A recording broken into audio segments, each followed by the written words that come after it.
African parents have ways of telling their children not to do some things because they know very well that it is not just the rod that is needed to make a child not do bad.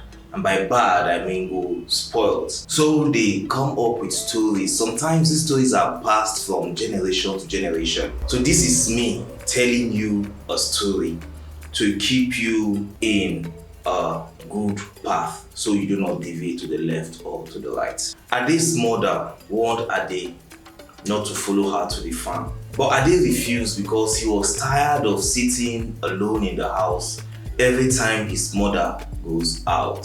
So one day when his mother went out to the farm, Ade snuck and followed her. She didn't know he was behind her because every time she turned around to check if someone was following her, he would hide behind the tree. When she got to the farm, she set out to walk immediately. And as she was walking, Ade was watching her. Soon he got tired and he saw a big rock just at the edge of the farm. So he went and sat down there. His mother turned and so she was like, Ade, why did you sit on that rock? Ade said, because I was tired. And then he tried to stand up.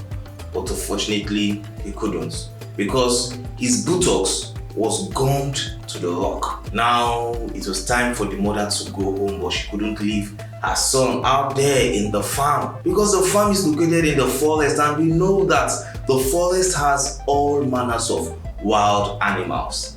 So what did she do? She immediately set to work building a roof over Ade's head to protect him. As she did, she went home, leaving Ade stuck to that rock. The next day she came and she gave Ade food, went about her work and went back home because there is nothing that would free Ade from that rock on which he sat. Now a wild animal has been watching the mother. So when she left, the wild animal came and started singing, Ade, my son, Ade, my son, open the door for me, open the door for me. Ade, my son, Ade, my son, open the door for me. But Ade said, no, this is not the voice of my mother. My mother cannot have such a thick voice. So the wild animal went back. The next day, she watched as the mother came again and sang, Ade, my son, Ade, my son, open the door for me, open the door for me. Ade, my son, Ade, my son, open the door for me, open the door for me. And Ade went ahead, opened the door, and his mother gave him food. So the wild animal said to himself, I have to eat this boy. So she went around and ate grass and ate grass and ate grass and cleared her voice. So that evening, after the mother left the farm, the wild animal came to the door and sang beautifully, Ade, my son, Ade, my son, open the door for me, open the door for me. Ade, my son, Ade, my son, open the door for me. And Ade opened the door and was gobbled up